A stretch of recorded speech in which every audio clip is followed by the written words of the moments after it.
Hello दोस्तों, आप सभी का एक बार फिर से हार्दिक स्वागत है आपके अपने इस यूट्यूब चैनल पे। दोस्तों, हम पढ़ रहे थे नर्वस सिस्टम।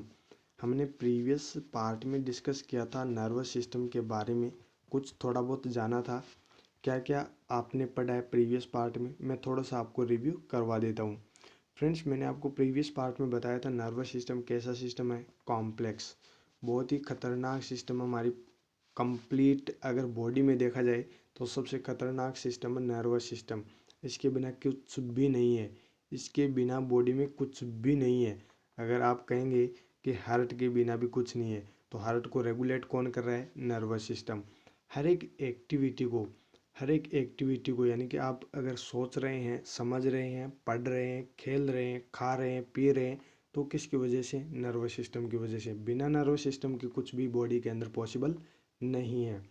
नेक्स्ट बात करते हैं 3%। आपको मैंने बॉडी वेट बताया था नर्वस सिस्टम का। टोटल बॉडी वेट का 3% बॉडी वेट होता है नर्वस सिस्टम का। फिर मैंने आपको बताया था जो नर्वस सिस्टम है वो किससे बनता है? नर्वस टिश्यू से। नर्वस टिश्यू जो है वो किससे बनती है? न्यूरॉन एंड न्यूरोग्लियाज से।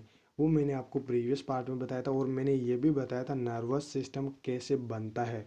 मैंने पूरी प्रोसेस समझाई थी, फिर भी ये एक वर्ड में आपको बता देता हूँ, क्योंकि बार बार कम्पिटिटिव एग्जाम में पूछा जाता है। आपको पूछा जाएगा कौन सी जर्मिनेटिव लेयर है जो नर्वस सिस्टम बनाती है। आपने 3 जर्मिनेटिव लेयर्स पढ़ी होंगी। आपको यहाँ पे करेक्ट आंसर करना है एक्टोडर्म। आप अपनी स्क्रीन पे देख सकते हो एक्टोडर्म। जो एक्टोडर्म जर्मिनेटिव लेयर है वो बनाती है नर्वस सिस्टम। अब आज हम जानेंगे न्यूरॉन के बारे में, क्योंकि इम्पोर्टेंट जो चीज़ हम पढ़ने वाले हैं वो आज पढ़ने वाले हैं। अगर आपके फ़ोन से बैटरी निकाल दी जाए तो क्या आपका फ़ोन काम करेगा? नहीं करेगा। सेम एज इट इज़ हमारे नर्वस सिस्टम के अंदर जो मेन इम्पोर्टेंट रोल जो निभाता है, जैसे फिल्मों में एक्टर, जो भी फिल्मों में जो हीरो होते हैं, एक्टर्स होते हैं, वो जैसे रोल निभाते हैं अपने, वैसे ही नर्वस सिस्टम के अंदर अपना जो रोल निभाता है वो होता है न्यूरॉन। क्या होता है? न्यूरॉन। जैसे फ़ोन के अंदर मैंने बताया अभी बैटरी नहीं हो तो क्या आपका फ़ोन चल पाएगा? नहीं चल पाएगा। As it is, same as it is जो नर्वस सिस्टम है वो बिना न्यूरॉन के कुछ भी नहीं है। ओके, पूरा जो नर्वस सिस्टम वर्क करता है वो न्यूरॉन की वजह से ही वर्क करता है। इसीलिए इसको functional and structural unit of the body या फिर नर्वस सिस्टम कहा जाता है। बॉडी तो नहीं कह सकते, नर्वस सिस्टम की स्ट्रक्चरल एंड फंक्शनल यूनिट होती है न्यूरॉन। तो इसी की आज हम बात करेंगे। चलिए जानते हैं कंप्लीट न्यूरॉन के बारे में। सबसे पहले आ जाइए नर्वस टिश्यू। मैंने आपको बताया था प्रीवियस पार्ट में जो नर्वस टिश्यू है उससे मिलके बनता है nervous system. Nervous system nervous tissue से बनता है, और nervous tissue neuron and neuroglia से मिलके बना होता है। दोनों में डिफरेंस भी आपको साथ में ही पता चल जाएगा, और दोनों के बारे में जो भी क्वेश्चंस बनते हैं वो भी आपको यहाँ से पता चल जाएगा। तो जो भी कम्पिटिटिव एग्ज़ाम आ रही है फ्यूचर में, उन सभी के लिए इम्पोर्टेंट है। चलिए सबसे पहले बात करते हैं न्यूरॉन की। यहाँ पे देखिए सबसे पहले structural and functional cell of the nervous system, या फिर आप बोल सकते हो structural and functional unit of nervous system. संरचनात्मक एंड क्रियात्मक इकाई है। कौन? न्यूरॉन। किसकी है? नर्वस सिस्टम की। तो जो स्ट्रक्चरल एंड फंक्शनल यूनिट है नर्वस सिस्टम की वो कौन है? न्यूरॉन। यहाँ से बार बार कम्पिटिटिव एग्जाम में क्वेश्चन पूछा जाता है, और क्वेश्चन यही बनता है structural and functional unit of the nervous system. तो आपको आंसर करना है न्यूरॉन। नेक्स्ट है रिलीज एक्शन पोटेंशियल। मैंने आपको प्रीवियस पार्ट में बताया था एक्शन पोटेंशियल का दूसरा नाम। चलिए फिर से बता देता हूँ, नर्वस इम्पल्सेज। नर्वस इम्पल्सेज दूसरा नाम है एक्शन पोटेंशियल का। तो जो न्यूरॉन है वो क्या करती है? एक्शन पोटेंशियल रिलीज करती है, यानी कि नर्व इम्पल्सेज रिलीज करती है, जनरेट करती है। इसीलिए इसको क्या कहा जाता है? Excitable cell. क्या कहा जाता है? Excitable cell. नेक्स्ट है इसी के अंदर नॉन डिवाइडिंग सेल। जो न्यूरॉन है वो कैसी सेल है? Non dividing. इसमें किसी भी प्रकार का डिवाइडेशन नहीं होता है। क्यों नहीं होता है ये आपको पता होना चाहिए। ये तो आप रट लोगे कि जो न्यूरॉन है उसमें डिवाइडेशन नहीं होता है, लेकिन आप ये नहीं रट पाओगे और ना ही आप समझ पाओगे। आपको समझना ज़रूरी है, रटना नहीं, आपको सिर्फ समझना है। अगर ये नॉन डिवाइडिंग सेल है तो क्यों है? ये डिवाइड क्यों नहीं होती है, इसका रीज़न आपको पता होना चाहिए। कहीं भी कभी भी आपको कोई भी पूछ सकता है, तो आपको आंसर में बता देना है due to absent centriole and spindle. ये डिवाइड इसलिए नहीं होती है क्योंकि इसके अंदर सेंट्रियोल एब्सेंट होता है, स्पाइंडल्स क्या होते हैं, एब्सेंट होते हैं। इसकी वजह से ये क्या है, नॉन डिवाइडिंग सेल, किसी भी प्रकार से इसमें डिवाइडेशन नहीं होता है। एक बार अगर न्यूरॉन चली गई तो वो चली गई, वापस नहीं बनेगी। ओके, नेक्स्ट बात करते हैं न्यूरोग्लिया की। तो न्यूरोग्लिया के बारे में सबसे पहला पॉइंट है supporting cell of nervous system.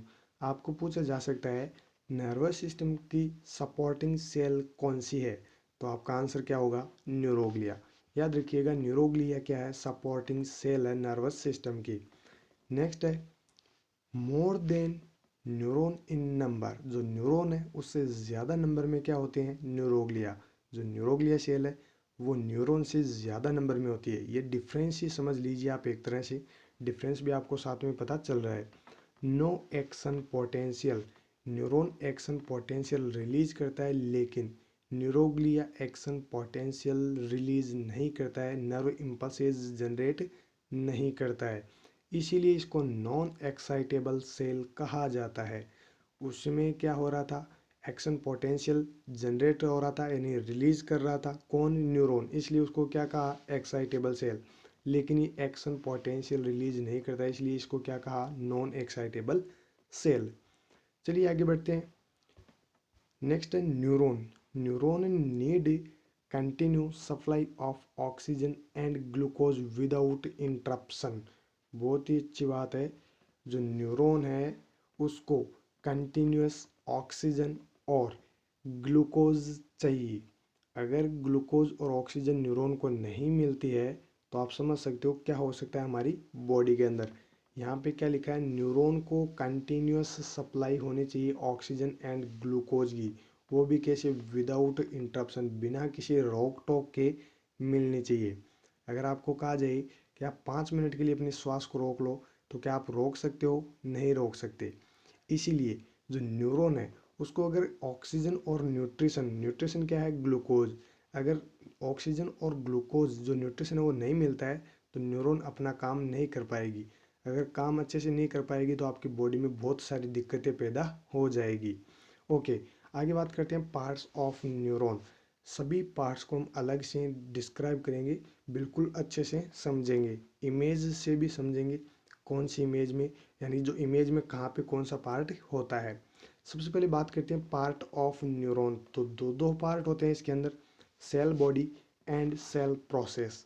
Cell body and cell process.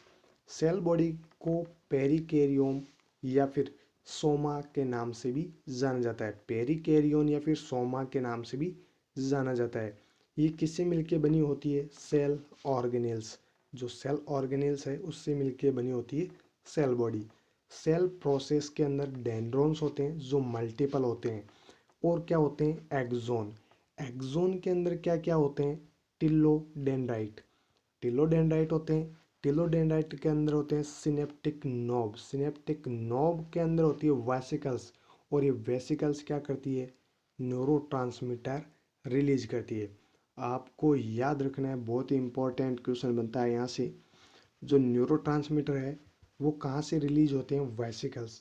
हो सकता है आपको टिलोडेंड्राइट्स दे दिया जाए, हो सकता है आपको सिनेप्टिक नोब दे दिया जाए, तो आपको यहीं से 1 2 3 इनमें से कोई सा भी एक ऑप्शन दे सकते हो, और पूछा जा सकता है कि न्यूरोट्रांसमीटर कहाँ से रिलीज होते हैं। सिर्फ एक ही ऑप्शन मिलेगा, या फिर अगर आपको तीनों ऑप्शन मिलते हैं तो फिर एक्सेप्ट से क्वेश्चन पूछा जाएगा। ओके, तो याद रखिएगा एक्सेप्ट से क्वेश्चन हमेशा ही एम्स पूछता आ रहा है और पूछता रहेगा। नेक्स्ट देखिए कुछ एक इमेज है, हालांकि हम ग्रे मैटर वाइट मैटर की बात अगले वाले मैटर में करेंगे। यहाँ पे आप इमेज देखिए सबसे पहले, यहाँ पे ये जो है ये वाला पार्ट, ये ग्रे मैटर, यहाँ पे जो इंडिकेशन कर रखा है ये क्या है, ग्रे मैटर। ये वाला पार्ट है वाइट मैटर। यहाँ पे जो न्यूरॉन है उनके बीच में यहाँ पे कुछ दिखा रखा है आपको, ये है वाइट मैटर, और ये जो आपको ये एक लाइन दिखाई दे रही है नीचे की तरफ, ये है ग्रे मैटर। ओके, यहाँ पे इम्पोर्टेंट बात है CNS, सेंट्रल नर्वस सिस्टम के अंदर सेल बॉडी को क्या कहा जाता है, पूछा जा सकता है सेल बॉडी को सेंट्रल नर्वस सिस्टम में कहा जाता है न्यूक्लियाई, याद रखिएगा, इम्पॉर्टेंट है। और जो एक्सोन है उसको सेंट्रल नर्वस सिस्टम के अंदर कहा जाता है ट्रैक्ट। अभी इसको फिर से मैं आपको बताऊंगा तो आपको कंफ्यूज होगा, कंफ्यूजन आपको बिल्कुल भी नहीं होना चाहिए। मैं आपको यहाँ से फिर बता रहा हूँ, सेंट्रल नर्वस सिस्टम के अंदर सेल बॉडी को न्यूक्लियाई कहा जाता है और एक्सोन को ट्रैक्ट कहा जाता है।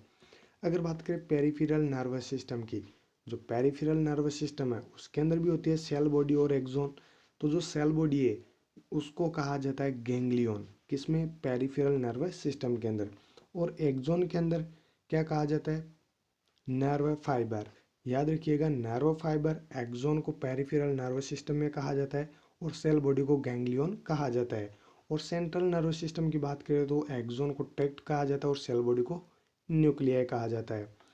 नेक्स्ट है इमेज, न्यूरॉन है उसकी इमेज देख लेते हैं, सभी पार्ट्स देख लेते हैं कहाँ पे कौन सा पार्ट्स है। यहाँ से मैं आपको क्वेश्चन बताऊँ कैसा जो है एम्स क्वेश्चन यहाँ से पूछ सकता है। यहाँ से आपको क्वेश्चन एम्स पूछेगा तो ऐसे पूछेगा, ये जो आपको पार्ट दिखा रखा है ऐसे लिखेगा वो ए बी सी और यहाँ से डी। अब कहेगा जो ए वाला पार्ट है उसका नाम बता दो मुझे, तो या फिर कहेगा आपको स्पेसिफिक नाम देके माइटोकॉन्ड्रिया, और फिर कहेगा कौन से वाला माइटोकॉन्ड्रिया है, तो आपको चूज करना फिर ए। तो मतलब कैसे भी आपको घुमा फिरा के क्वेश्चन पूछ सकता है। चलिए जान लेते हैं इसको कंप्लीट। सबसे पहले यहाँ पे बहुत बड़ी इमेज है तो आपको शॉर्ट में मैं आपको दिखा के बता देता हूँ कहाँ पे क्या है कहाँ क्या नहीं है। सबसे पहले माइटोकॉन्ड्रिया, जिसे पावर हाउस ऑफ सेल कहा जाता है। पावर हाउस ऑफ सेल किसे कहा जाता है, माइटोकॉन्ड्रिया को। ये एनर्जी देता है, कौन देता है, माइटोकॉन्ड्रिया। सेल को एनर्जी प्रोवाइड करवाता है माइटोकॉन्ड्रिया, इसीलिए इसको powerhouse of the cell कहा जाता है। यहाँ पे आप देखेंगे ये क्या है, डेंड्रॉन। यहाँ पे जो एक स्ट्रक्चर दिखाई दे रही है ये है टिग्रॉइड बॉडी। टिग्रॉइड बॉडी को निजल बॉडी के नाम से भी जाना जाता है। अगर मैं आपको कहूँ tigroid body is also known as, तो आपका आंसर होगा निजल बॉडी। अगर यहाँ पे मैं बात करूँ प्रोटीन सिंथेसिस की, यहाँ पे इसका वर्क बहुत ही इम्पोर्टेंट है, पूछा जा सकता है, आपको पूछा जा सकता है न्यूरॉन के अंदर ऐसे कौन सी वो स्ट्रक्चर है जो प्रोटीन का सिंथेसिस करती है, तो आपका आंसर होगा टिग्रॉइड बॉडी। टिग्रॉइड बॉडी या फिर निजल बॉडी। टिग्रॉइड बॉडी को निजल बॉडी बोला जाता है और ये जो निजल बॉडी है या टिग्रॉइड बॉडी है वो क्या करती है, प्रोटीन सिंथेसिस। प्रोटीन सिंथेसिस का वर्क करती है टिग्रॉइड बॉडी। ओके, आगे मैं और बताऊंगा इनको सभी को अच्छे से वापस। यहाँ पे नेक्स्ट देखिए आप इमेज में न्यूरोफिलामेंट, ये क्या है, तंतुनुमा स्ट्रक्चर्स आपको दिखाई दे रही है ऐसी, ये क्या है, न्यूरोफिलामेंट। यहाँ पे ये है बिल्कुल सेंटर के अंदर न्यूक्लियस, ये है न्यूरोप्लाज्म, जो बिल्कुल पानी जैसा तरल पदार्थ जो बह रहा है, ये क्या है, न्यूरोप्लाज्म। नेक्स्ट यहाँ पे ये गोल्जी बॉडीज, क्या है, गोल्जी बॉडी, जिसे प्रोसेसिंग एंड पैकिंग के नाम से भी जाना जाता है। अभी हम इनको कंप्लीट देखेंगे, आप ऐसा ना सोचिए कि यहाँ पे सिर्फ नाम नाम देख रहे हैं, अभी तो नाम देख रहे हैं सिर्फ, आगे हम इनको कंप्लीट डिटेल में जानेंगे। यहाँ पे देखिए ये क्या है, एक्सोन हिलॉक, क्या है, एक्सोन हिलॉक। यहाँ पे जो स्ट्रक्चर में आपको दर्शाया गया है उनको आप देखते रहिए, बहुत ही अच्छे हैं, इमेज भी बहुत अच्छी बनाई गई है। अब आपका काम है इनको पढ़ना। ये नोड्स ऑफ रेन्यूअर, क्या है, नोड्स ऑफ रेन्यूअर। यहाँ पे देखिए एक्सोलिमा, ये जो स्ट्रक्चर्स आपको मैं इसको हटा देता हूँ, ये जो अलग अलग पार्ट ये से दिखा रखा है ये क्या है, एक्सोलिमा। यहाँ पे देखना आप, ये क्या है, ये अलग अलग जगह से जा रहा है। ये है साल्टेटरी कंडक्शन, जो उभार से दिखाई दे रहे हैं आपको, यहाँ से बनाया गया है साल्टेटरी कंडक्शन। ये है जो उभार आपको दिखाई दे रहा है, ये क्या है, माइलिन शीथ। माइलिन शीथ किससे बना होता है, लाइपोप्रोटीन से। यानी कि मैं बात करूँ लाइपोप्रोटीन में भी क्या, लेसिथिन एंड स्पाइगमोमाइलिन, लेसिथिन एंड स्पाइगमोमाइलिन से मिलकर बना होता है माइलिन शीथ। जो माइलिन शीथ है वो सेंट्रल नर्वस सिस्टम के अंदर ऑलिगोडेंड्राइट कहलाता है और पेरिफेरल नर्वस सिस्टम के अंदर स्वान सेल बनाता है। कहलाता क्या है, ये बनाता है। ओलिगोडेंड्राइट किस में बनाता है, सेंट्रल नर्वस सिस्टम के अंदर, कौन, माइलिन शीथ। और पेरिफेरल नर्वस सिस्टम के अंदर श्वान सेल बनाता है। जो लेसिथिन एंड स्पाइगमोमाइलिन है, जो लेसिथिन एंड स्पाइगमोमाइलिन है, दोनों ही प्रोटीन है जो पेरिफेरल नर्वस सिस्टम और जो सेंट्रल नर्वस सिस्टम है, दोनों के अंदर अलग अलग स्ट्रक्चर का निर्माण करते हैं। नेक्स्ट देखिए, यहाँ पे नोड ऑफ रेन्यूअर हो चुका है। यहाँ पे जो फ्लो हो रहा है अलग से, जो रेड कलर में आप देख सकते हो ये फ्लो हो रहा है, ये क्या है, एक्सोप्लाज्म, जो इसके अंदर बहता रहता है। नेक्स्ट है बहुत ही इंपॉर्टेंट चीज़ मैंने जो आपको भी बताई थी सेल प्रोसेस के अंदर, ये देखिए टेलोडेंड्राइट। जो टेलोडेंड्राइट है ये किससे जुड़े होते हैं, सिनेप्टिक नॉब से। सिनेप्टिक नॉब के अंदर क्या है, वेसिकल्स, और ये वेसिकल्स क्या रिलीज करती है, न्यूरोट्रांसमीटर। तो आपको कहीं से भी क्वेश्चन पूछा जा सकता है, आपको यहाँ से फिर बता रहा हूँ, बहुत ही इंपॉर्टेंट है। नेक्स्ट आप यहाँ पे एक कॉर्नर में देखिए, प्री सिनेप्टिक न्यूरॉन। जो प्री सिनेप्टिक न्यूरॉन है वो क्या रिलीज करती है, एसीएच। एसीएच का मतलब है एसिटाइल कोलिन। और जो पोस्ट सिनेप्टिक न्यूरॉन है वो क्या रिलीज करती है, कोलिनेस्टेज। कोलिनेस्टेज कौन सिक्रेट करती है, पोस्ट सिनेप्टिक न्यूरॉन। ये दोनों ही न्यूरोट्रांसमीटर से जो post synaptic neuron and pre synaptic neuron से रिलीज होते हैं। ओके, आगे बात करते हैं पार्ट्स ऑफ न्यूरॉन। अभी तक हमने बात की है सिर्फ इसकी डायग्राम देखा है और न्यूरॉन क्या है क्या नहीं है इसके बारे में जाना है। अब हम बात करने वाले पार्ट्स ऑफ न्यूरॉन की, कौन कौन से पार्ट्स हैं उनको कंप्लीट डिटेल में जान लेते हैं। सबसे पहले सेल बॉडी। सेल बॉडी इसे पेरिकैरियन या सोमा के नाम से भी जाना जाता है, ये मैंने आपको बता दिया है। Cell body contains various cellular organelles. जो वेरियस सेल्यूलर ऑर्गेनेल्स है उनसे मिलके बनी होती है सेल बॉडी। सेल बॉडी के अंदर आता है न्यूक्लियस। सबसे पहला पार्ट आता है न्यूक्लियस, जो सेंटर में होता है। Central largest organ of cell. Cell का जो सेंटर का जो लार्जेस्ट ऑर्गन है वो कौन सा है, nucleus. Nucleus nucleus does not have centriole, इसीलिए तो इसे कहा जाता है नॉन डिवाइडिंग सेल। फिर बता रहा हूँ, इसके अंदर सेंट्रियोल एब्सेंट होता है। इसके अंदर सेंट्रियोल एब्सेंट होने की वजह से इसे नॉन डिवाइडिंग सेल के नाम से जाना जाता है। यहाँ पे देख सकते हो आप, so neuron is non dividing cell. Centriole absent होने की वजह से ये नॉन डिवाइडिंग सेल कहलाती है। नेक्स्ट है निजल बॉडी या फिर टिग्रॉइड बॉडी। ये क्या है, स्मॉल बेसोफिलिक ग्रेन्यूल्स है। क्या है, small basophilic granules which present in cell body and dendron. जो टिग्रॉइड बॉडी है या फिर निजल बॉडी है वो कहाँ पे प्रेजेंट होती है, ये क्या है, प्रेजेंट। अगर मैं ये ऐसा लिख दूं तो ये क्या होगा, एब्सेंट। तो याद रखिएगा यहाँ पे शॉर्ट फॉर्म में मैंने लिख रखा है, आपको कंफ्यूज नहीं होना है, ये है प्रेजेंट। तो ये जो सेल बॉडी और डेंड्रोन है वहाँ पे प्रेजेंट होते हैं Nissl body and tigroid. Absent in axon, कहाँ पे एब्सेंट होते हैं, एक्सोन के अंदर।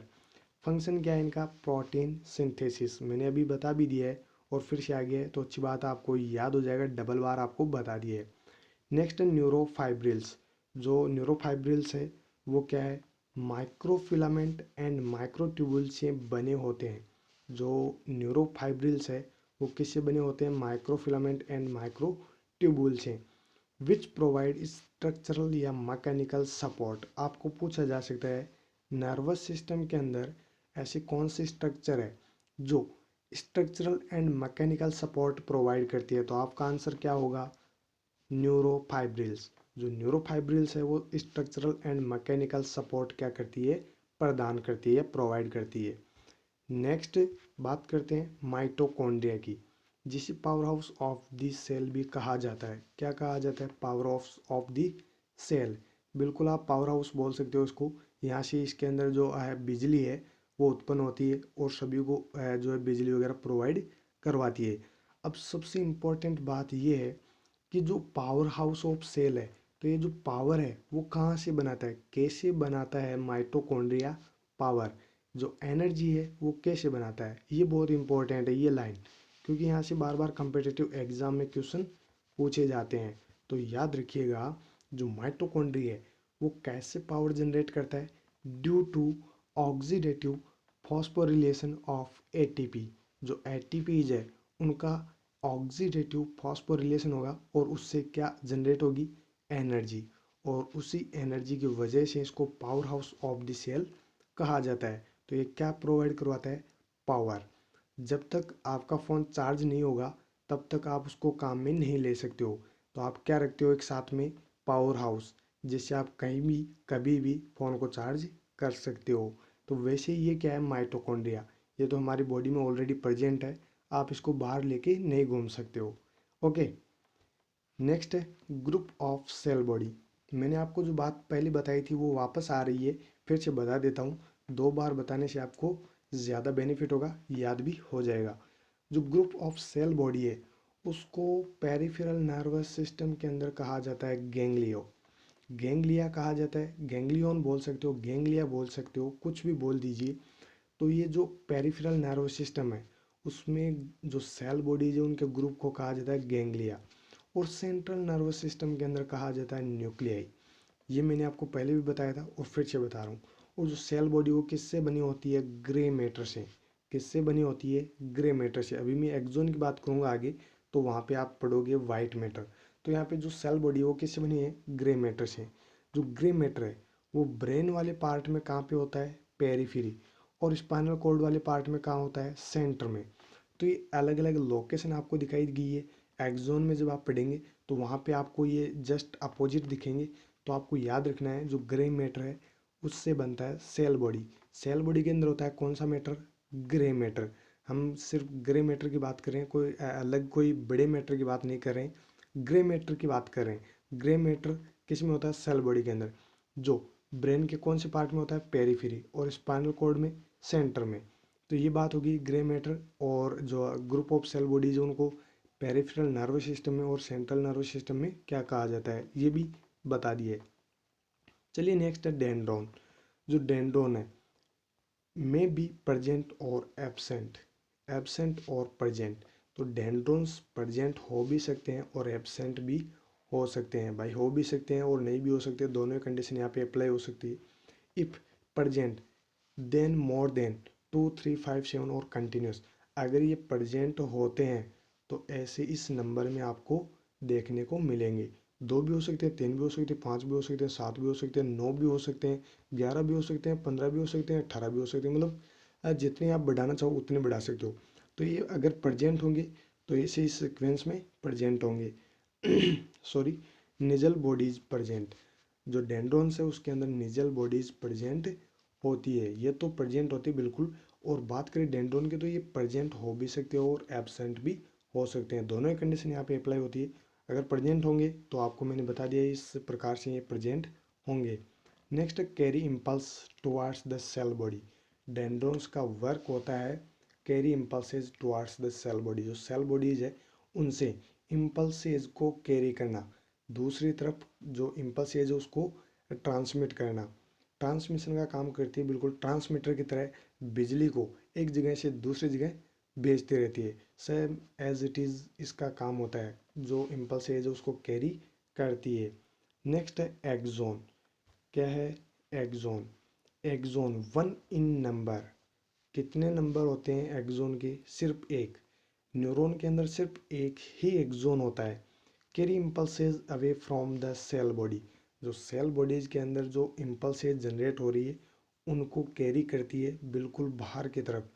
यानी कि मैं कहूँ कि आपके हाथ में, अगर आपके हाथ में किसी प्रकार का कोई कांटा चुभ जाता है तो आप फटते से अपने हाथ को हटा देते हो। क्यों हटा देते हो? क्योंकि वहाँ से जो इम्पल्सेज जनरेट हुई है वो सटाक से कहाँ पहुँच गई? ब्रेन के अंदर। इसलिए आपने अपने हाथ को हटा दिया। ऐसा थोड़ी होता है किसी को जो है कांटा गड़ रहा है और उस पर फिर से हाथ को रखे ही जा रहा है, ऐसा कोई नहीं करता है। अगर किसी के अंदर नर्वस सिस्टम है ही नहीं, काम ही नहीं कर रहा है, कि पैरालिसिस वगैरह हो गया है, तो उनकी बात अलग है, बाकी ऐसा कुछ भी नहीं होता है। लेकिन अगर बिल्कुल नर्वस सिस्टम ठीक से काम कर रहा है, पैरालिसिस कुछ भी नहीं है, तो कोई भी ऐसा नहीं करेगा। तो जो एक्सोन है वो क्या करती है? वो भी इम्पल्सेज को क्या करती है? कैरी करती है, बिल्कुल दूर दूर तक भेजती रहती है। ये लो, एक अमेरिका भेज देगी, एक जापान भेज देगी, ऐसे इतनी दूर भी नहीं भेजती है, अपनी बॉडी के अंदर ही भेजती है सिर्फ, इतनी ज़्यादा बाहर तक तो नहीं भेज सकती। तो ये क्या करती है? इम्पल्सेज कैरी करती रहती है। नेक्स्ट बात करते हैं निजल बॉडीज़ की। जो एक्सोन है उसके अंदर है जो निजल बॉडीज़ है वो एब्सेंट होती है। कि जो निजल बॉडीज़ है वो एक्सोन के अंदर एब्सेंट होती है। याद रखिएगा सेल बॉडीज़ के अंदर क्या है? प्रेजेंट। लेकिन एक्सोन के अंदर क्या होती है, nasal body is absent but protein demand fulfil bye axonal flow. Very very important question बनता है यहाँ से। अगर आपको पूछा जाए यहाँ पे प्रोटीन सिंथेसिस नहीं होगा, साफ सीधी सी बात है, अगर निजल बॉडीज ही यहाँ पे प्रेजेंट नहीं है तो क्या प्रोटीन सिंथेसिस हो पाएगा, नहीं हो पाएगा। तो जो प्रोटीन की जो डिमांड है एक्सोन की, वो कहाँ से फुलफिल होती है, क्वेश्चन आपको पूछा जा सकता है। तो आप आंसर करना एक्सोनल फ्लो। जो एक्सोनल फ्लो है उससे प्रोटीन की जो है डिमांड है वो फुलफिल करता रहता है एक्सोन। यहाँ पे निजल बॉडीज एब्सेंट होने की वजह से प्रोटीन सिंथेसिस नहीं हो पाता है, तो एक्सोनल फ्लो से वो प्रोटीन को निकाल लेता है। नेक्स्ट है length of largest axon is about 1 metre. अगर आपको लेंथ पूछी जाए कि जो जो सबसे लार्जेस्ट एक्सोन है उसकी लेंथ कितनी होती है, तो आपका आंसर होगा 1 मीटर। कितनी होती है, 1 मीटर। ओके, नेक्स्ट बात करते हैं फ्लूइड प्रेजेंट इन एक्सोन। जो एक्सोन के अंदर फ्लूइड प्रेजेंट होता है उसे क्या कहा जाता है, एक्सोप्लाज्म। क्या कहेंगे, axoplasm. And it covered by, जो एक्सोप्लाज्म जो फ्लूइड है एक्सोन के अंदर वो किससे कवर होता है, एक्सोलिमा। याद रखिएगा जो एक्सोप्लाज्म फ्लूइड वो एक्सोलिमा से कवर होता है। Next axon further divided into. तो जो एक्सोन है उसको फर्दर हम डिवाइड कर सकते हैं, ये मैंने आपको पहले भी बताया था, फिर से बता देता हूँ। टिलोडेंड्राइट्स, पहले जो अगर इनको एक्सोन को डिवाइड करें तो सबसे पहले पार्ट कौन सा आता है, टिलोडेंड्राइट्स। ये क्या है, end part of telodendrites is synaptic knob. जो टिलोडेंड्राइट्स है वो सिनेप्टिक नोब से जुड़े होते हैं और बिल्कुल कौन सा पार्ट है, एंड वाला पार्ट। अंतिम जो मैंने आपको स्ट्रक्चर बताई थी न्यूरॉन की लास्ट लास्ट में, वहाँ पे एक तंतुनुमा ऐसी कुछ स्ट्रक्चर थी और वहाँ पे ही ऐसे ऐसे मैंने आपको एक स्ट्रक्चर दिखाई थी। तो वो क्या है, ये है टिलोडेंड्राइट्स। इसके अंदर ये क्या है, सिनेप्टिक नोब। सिनेप्टिक नोब के अंदर होते हैं वेसिकल्स, और वेसिकल्स क्या रिलीज करते हैं, न्यूरोट्रांसमीटर। तो ये मैंने आपको एक इमेज अभी थोड़ी देर पहले ही बताई है। अगर आपको समझ में आ गई है तो अच्छी बात है, फिर से मैंने आपको समझा दिया है। अब भी समझ में नहीं आए तो कुछ नहीं कर सकता। ओके, आप भी कुछ नहीं कर सकते, मैं भी कुछ नहीं कर सकता, क्योंकि आपको इतने अच्छे तरीके से समझा रहा हूँ फिर भी समझ में नहीं आ रहा है। अगर फिर भी समझ में नहीं आई तो एक बार नहीं, वीडियो को 2 बार देखना, आपको समझ में आ जाएगा। नेक्स्ट जो सिनेप्टिक नोब है, which contain vesicles filled by neurotransmitter. अभी मैंने आपको क्या बताया था, जो सिनेप्टिक नोब है, ये मैंने आपको एक स्ट्रक्चर बताई थी, सिनेप्टिक नोब है। सिनेप्टिक नोब के अंदर क्या होते हैं, वेसिकल्स। ये वेसिकल्स किससे भरे होते हैं, न्यूरोट्रांसमीटर से। तो यहाँ से ही तो रिलीज होगा न्यूरोट्रांसमीटर। अगर न्यूरोट्रांसमीटर वेसिकल्स के अंदर प्रेजेंट है तो रिलीज भी यहीं से होंगे। ऐसा थोड़ी है जो न्यूरोट्रांसमीटर है वो वेसिकल्स के अंदर प्रेजेंट है और आप कहे कि यह तो न्यूक्लियस से होता है, न्यूक्लियस से नहीं हो पाएगा। तो आप याद रखिएगा जो न्यूरोट्रांसमीटर वेसिकल्स से क्या होते हैं, रिलीज होते हैं, क्योंकि वेसिकल्स के अंदर फुलफिल होते हैं न्यूरोट्रांसमीटर्स। नेक्स्ट है ग्रुप ऑफ एक्सोन। अभी जैसे मैंने आपको पहले बताया था ग्रुप ऑफ सेल बॉडी, वैसे ही यहाँ पे ग्रुप ऑफ एक्सोन को सेंट्रल नर्वस सिस्टम में कहा जाता है ट्रैक्ट, और पेरिफेरल नर्वस सिस्टम में कहा जाता है नैरो फाइबर। याद रखिएगा group of axon are called in, जो सेंट्रल नर्वस सिस्टम है उसमें आप क्या कहेंगे, ट्रैक्ट, और पेरिफेरल नर्वस सिस्टम में आप क्या कहेंगे, नैरो फाइबर। बात करें वाइट मैटर की, हमने पहले बात की थी ग्रे मैटर की, अब बात कर रहे हैं वाइट मैटर की। तो जो एक्सोन है वो किससे बना होता है, वाइट मैटर से। White matter central nervous system में कौन सा पार्ट होता है, सेंटर का, और पेरिफेरल नर्वस सिस्टम में पेरिफेरी वाला पार्ट वाइट मैटर का होता है। चलिए ये जस्ट उसका अपोजिट है, सेल बॉडीज का जस्ट अपोजिट है। बाकी आप एज इट इज़ वैसा का वैसा ही है, यहाँ पे ये नाम चेंज है। अगर ग्रुप ऑफ एक्सोन है तो सेंट्रल नर्वस सिस्टम में ट्रैक्ट कहलाएगा और पेरिफेरल नर्वस सिस्टम में नैरो फाइबर कहलाएगा। नेक्स्ट माइलिन शीथ, बहुत इंपॉर्टेंट है ये भी, myelin sheath. It is a lipoprotein thick sheath that insulate the myelinated neuron.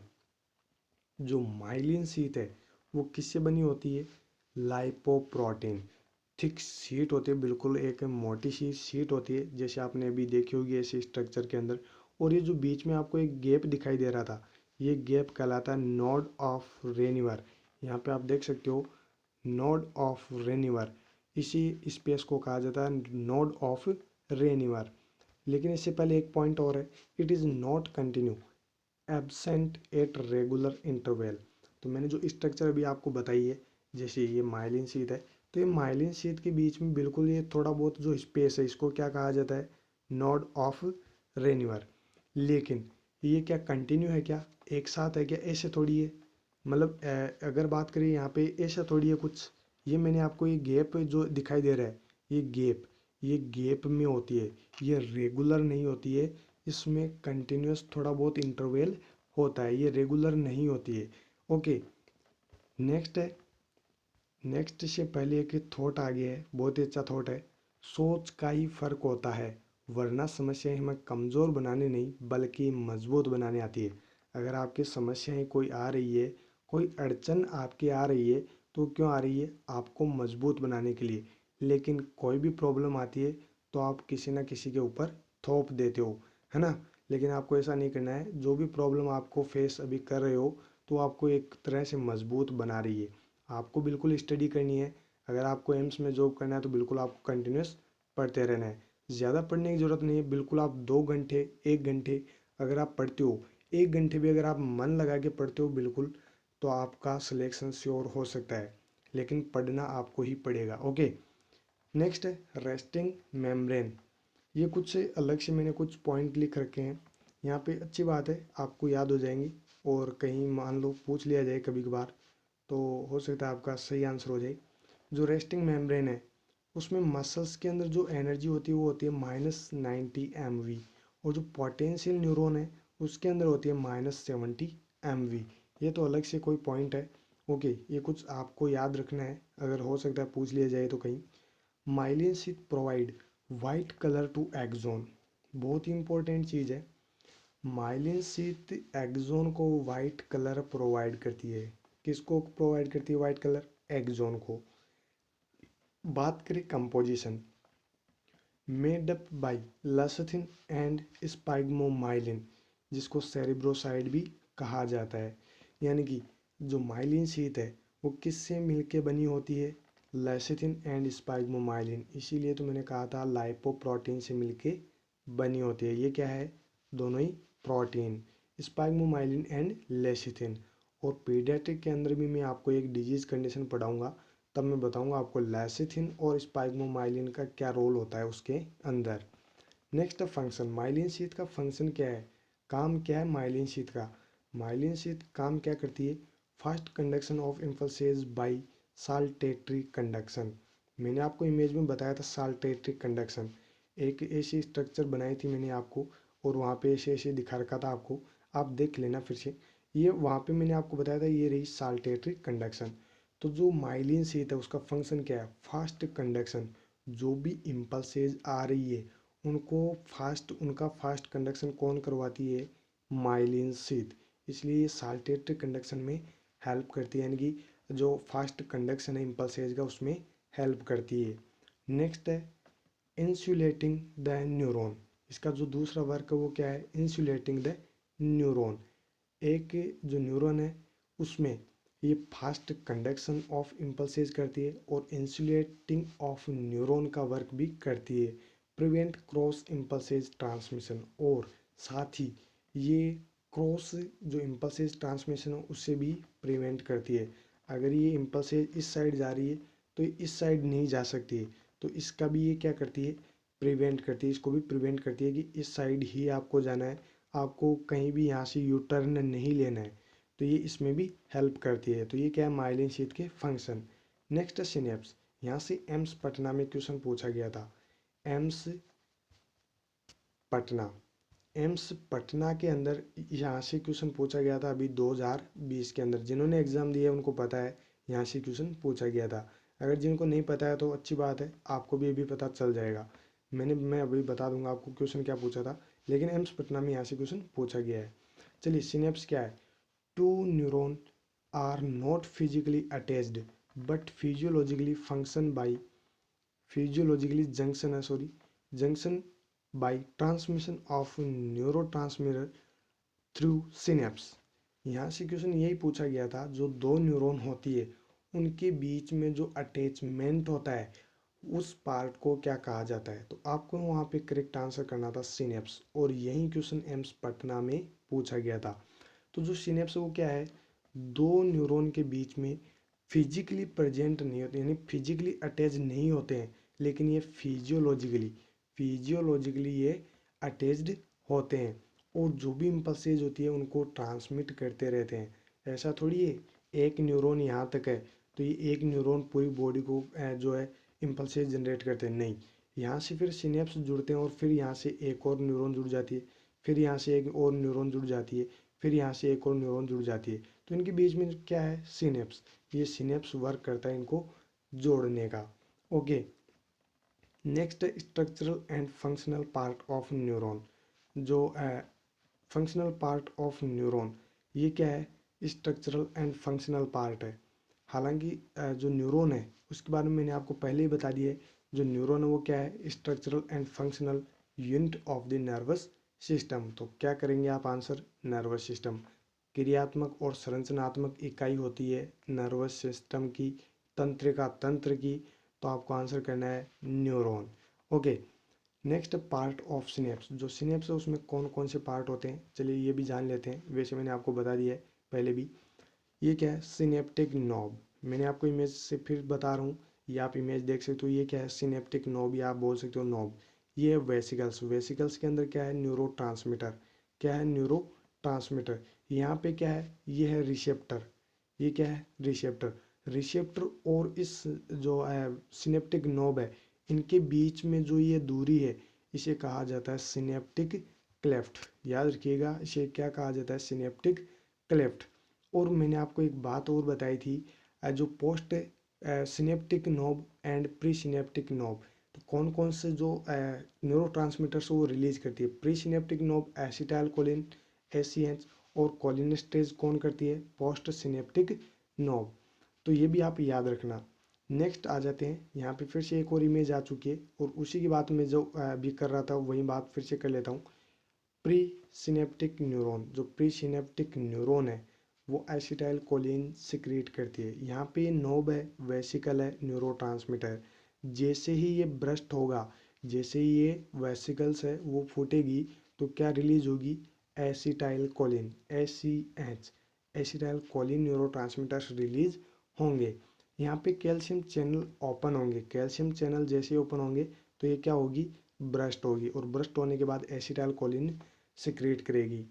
मैंने आपको बताया था जो पोस्ट सिनेप्टिक नोब है वो क्या सिक्रेट करती है, कोलिनेस्ट्रेज। यहाँ पे देख सकते हो 1 मिलियन सेकेंड, 1 मिलियन सेकेंड के अंदर, यानी कि 1 मिलियन सेकेंड के अंदर न्यूरो जो कोलिनेस्ट्रेज है वो रिलीज करती है। कौन, पोस्ट सिनेप्टिक न्यूरॉन। ये प्री सिनेप्टिक है, वो पोस्ट सिनेप्टिक न्यूरॉन। यहाँ पे आप देख सकते हो ये पोस्ट सिनेप्टिक न्यूरॉन। यहाँ पे कुछ रिसेप्टर्स है जिनसे जो एसिटाइल कोलिन है वो एंटर करता है। यहाँ पे ये सोडियम चैनल है जो इन रिसेप्टर्स को ओपन करने में हेल्प करते हैं। यहाँ पे सिनेप्टिक चैनल जो सोडियम चैनल जैसे ही ओपन होंगे उसके बाद क्या होगा, सोडियम का इन्फ्लक्स होगा। सोडियम इन्फ्लक्स होने के बाद रेस्टिंग मेम्ब्रेन के अंदर क्या होंगे, पोटेंशियल चेंजेज। पोटेंशियल चेंजेज जैसे ही होंगे तो मसल्स के अंदर क्या होगा, कॉन्ट्रैक्शन। बहुत ही इंपॉर्टेंट फिजियोलॉजी है। जो मसल्स है उनके अंदर अगर रेस्टिंग मेम्ब्रेन के अंदर पोटेंशियल चेंजेस हो रहे हैं सोडियम इन्फ्लक्स की वजह से, एसिटाइल कोलिन न्यूरोट्रांसमीटर्स की वजह से, तो वो क्या कोज करेंगे, कॉन्ट्रैक्शन। मसल्स के अंदर क्या होंगे, कॉन्ट्रैक्शन। और जो न्यूरॉन का जो न्यूरॉन है उसके अंदर क्या होगा, action potential. Action potential nerve के इम्पल्सेज है उनको जनरेट करता रहेगा न्यूरॉन। और जो मसल्स है उसके अंदर क्या होगा, कॉन्ट्रैक्शन। तो ये कुछ फिजियोलॉजी थी जो मैंने आपको बता दी है। टाइप्स ऑफ सिनेप्स, आपने सिनेप्स तो पढ़ा है लेकिन इसके टाइप्स आपने कभी भी नहीं पढ़े होंगे, पूरी ज़िंदगी में भी आपने अभी तक नहीं पढ़े होंगे। और अगर आपने कोचिंग वगैरह की है और पढ़ लिया है तो अच्छी बात है। जिन्होंने नहीं पढ़ा है, जो कॉलेज से पास आउट है, और जिन्हें अभी तक नहीं पता है कि सिनेप्स के भी कोई टाइप होते हैं, तो वो ध्यान से सुन लेना, सिनेप्स के भी टाइप होते हैं। चलिए पढ़ते हैं सिनेप्स के टाइप। पहला है एक्सोसोमेटिक सिनेप्स। इनके नाम से ही पता चल रहा है, एक्सोन एंड सोमेटिक दोनों नाम यहाँ पे जो है जुड़े हुए हैं। Axosomatic synapse between axon and cell body. तो जो एक्सोसोमेटिक है वो कहाँ पे प्रेजेंट होते हैं, ये एक्सोन एंड सेल बॉडी के बीच में प्रेजेंट होते हैं, बिटवीन प्रेजेंट होते हैं। एक्सोडेंड्रियोनिक, एक्सोडेंड्रियोनिक यानी कि एक्सोन एंड डेंड्रोन के बीच में प्रेजेंट होते हैं एक्सोडेंड्रियोनिक सिनेप्स। नेक्स्ट है इसी का पार्ट एक्सोनिक सिनेप्स। एक्सोन के बीच में जो सिनेप्स प्रेजेंट होते हैं वो कौन से कहलाते हैं, एक्सोनिक सिनेप्स। एक होते हैं इलेक्ट्रॉनिक सिनेप्स। ऐसा नहीं है इलेक्ट्रॉनिक सिनेप्स का नाम आते ही कोई बाहर से सिनेप्स ऐड कर दिया है। इलेक्ट्रॉनिक सिनेप्स का मतलब है exchange of ions through gap junction. जो गैप जंक्शन होता है इनके बीच में, दो सिनेप्स के बीच में, उनके अंदर जो आयंस होते हैं उनका एक्सचेंज करने का काम करता है इलेक्ट्रॉनिक सिनेप्स। तो ये कुछ टाइप्स थे सिनेप्स के जो मैंने आपको बता दिए हैं अलग अलग। यहाँ पे बात करें जो गैप जंक्शन है वो आप यहाँ इमेज में देखिए, अच्छे से आपको समझ में आएगा। यहाँ पे सोडियम, ये सोडियम, दोनों के बीच में क्या है, गैप जंक्शन, और यहीं से आयन चेंज होते हैं, आयन एक्सचेंज यहीं से होते रहते हैं। नेक्स्ट है न्यूरोमस्कुलर जंक्शन, जिसको शॉर्ट फॉर्म में कहा जाता है NMJ। बार बार कम्पिटिटिव एग्जाम में शॉर्ट फॉर्म से ही पूछ लिया जाता है इस क्वेश्चन को, NMJ, न्यूरोमस्कुलर जंक्शन। चलिए इसको भी जान लेते हैं थोड़ा बहुत जल्दी से फटाफट, वीडियो बहुत लेंथ हो गया है। Neuromuscular junction, contraction and relaxation of muscles. जो न्यूरोमस्कुलर जंक्शन है यहाँ पे जो कॉन्ट्रैक्शन एंड रिलैक्सेशन होते हैं मसल के अंदर, under the influence of neural mechanism. ये किसकी वजह से होते हैं, किसके इन्फ्लुएंस की वजह से होते हैं, न्यूरल मैकेनिज्म की वजह से। जो मसल्स है उसके अंदर कॉन्ट्रैक्शन एंड रिलैक्सेशन होते हैं वो किसके इन्फ्लुएंस में होते हैं, न्यूरल मैकेनिज्म की वजह से। Junction present between neuron and muscle. जो न्यूरोमस्कुलर जंक्शन है ये कोई फुलेरा जंक्शन नहीं है, ये कोई ट्रेन वाला जंक्शन नहीं है, ये है न्यूरोमस्कुलर जंक्शन जो हमारी बॉडी में भी प्रेजेंट होता है। ऐसे ऐसे जंक्शन हमारी बॉडी में भी प्रेजेंट है जहाँ पे पता नहीं कितने ट्रेनें आती है कितने ट्रेनें जाती है। चलिए जो न्यूरोमस्कुलर जंक्शन है वो कहाँ पे प्रेजेंट होता है, वो होता है न्यूरॉन एंड मसल के बीच में, between the neuron and muscles. जो जंक्शन है वो कहाँ पे है, न्यूरॉन एंड मसल के बीच में। इसीलिए इसको क्या कहा जाता है, न्यूरोमस्कुलर जंक्शन, यानी कि न्यूरॉन एंड मसल्स दोनों के बीच के जंक्शन को कहा जाता है न्यूरोमस्कुलर जंक्शन। थोड़ा सा इसको और फिजियोलॉजी में जिसकी जो फिजियोलॉजी वो समझ लेते हैं। मोटर एंड फाइबर, जो मोटर एंड फाइबर है वो क्या करेगा, action potential nerve impulses release करेगा। देन क्या होगी, voltage gated calcium channel open. जो वोल्टेज हो रहे हैं, जो एनर्जी मिल रही है वो क्या करेंगे, कैल्शियम चैनल को ओपन करेंगे। Entry of calcium into nerve from ECF, जो एक्स्ट्रा सेलुलर फ्लूइड है, एक्स्ट्रा सेलुलर फ्लूइड, वहाँ पे क्या होंगे, कैल्शियम एंट्री ले लेंगे, वो एंटर हो जाएंगे एक्स्ट्रा सेलुलर फ्लूइड के अंदर। देन क्या होगा, ओपनिंग या burst of vesicles and release ACH। जैसे ही कैल्शियम ने एंट्री मारी, वह जैसे एंट्री मारता है उसके बाद क्या करेगा, ये वेसिकल्स को क्या करेगा, ब्रस्ट करेगा या इनको ओपन कर देगा। जैसे ओपन करेगा तो क्या रिलीज होगा, acetyl choline, acetyl choline release होगा कैल्शियम जाने के बाद। याद रखिएगा बहुत ही इंपॉर्टेंट फिजियोलॉजी है, यहाँ से एक एक चीज़ मैं आपको बता रहा हूँ।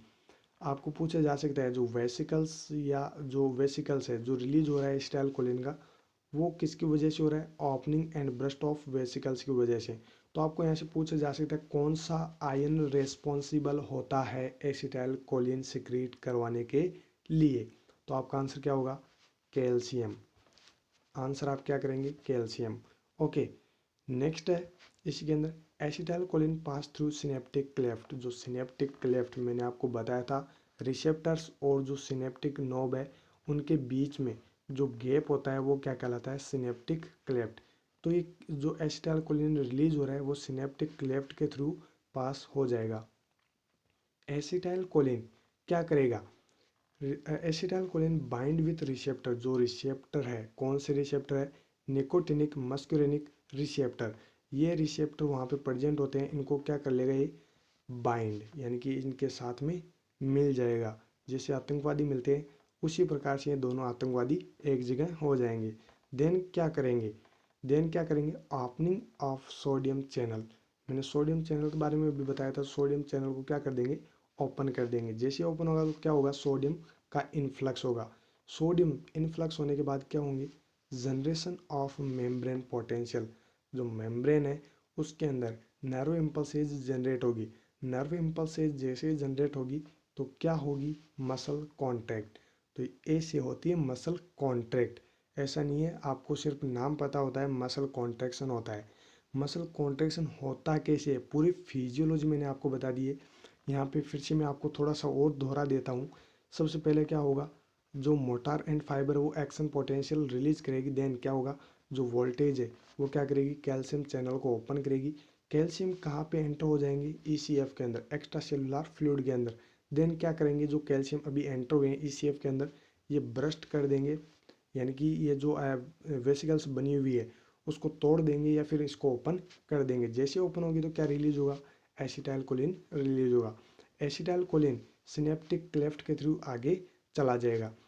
आगे जाने के बाद में जो रिसेप्टर्स वहाँ पे प्रेजेंट है, कौन से रिसेप्टर है, निकोटिनिक मस्कुरेनिक रिसेप्टर। इन रिसेप्टर के साथ में ये क्या कर लेगा, दोस्ती कर लेगा, एक जगह हो जाएंगे, दोनों मिल जाएंगे। देन क्या करेंगे ये दोनों, ओपनिंग ऑफ सोडियम चैनल, जो सोडियम चैनल है उसकी ओपनिंग कर देंगे। सोडियम इन्फ्लक्स होगा। सोडियम इन्फ्लक्स होने की वजह से जो मेम्ब्रेन पोटेंशियल है वो जनरेट होंगे, किसके अंदर, मसल्स के अंदर। और ये मसल्स के अंदर क्या कोज करेंगे, मसल कॉन्ट्रैक्शन। तो फ्रेंड्स इस प्रकार से होती है मसल कॉन्ट्रैक्शन। फ्रेंड्स उम्मीद करता हूँ मैंने आपको बहुत ही अच्छे तरीके से समझाई। वीडियो ज़रूर थोड़ा लेंथी बनाए, लेकिन मैंने आपको हर एक चीज़ को बहुत ही अच्छे तरीके से एक्सप्लेन किया है। फिर भी अगर आपको कहीं डाउट हो तो आप मुझे कमेंट करके ज़रूर पूछ सकते हैं, और इसका अगला पार्ट बहुत जल्द आपको मिल जाएगा। फ्रेंड्स आप अपने दोस्तों को ज़रूर बताएं ताकि वो भी अपनी प्रिपरेशन अच्छे से कर सके। और अगर आप हमारे चैनल पर पहली बार आएँ तो आप चैनल को सब्सक्राइब कर लेना, और साथ ही बेल आइकन बटन को ज़रूर दबा देना ताकि आपको हर एक वीडियो के अपडेट जल्दी से जल्दी मिलते रहे। दोस्तों फिर मिलेंगे एक नए वीडियो के साथ, अगले टॉपिक के साथ जल्दी। Thank you very much.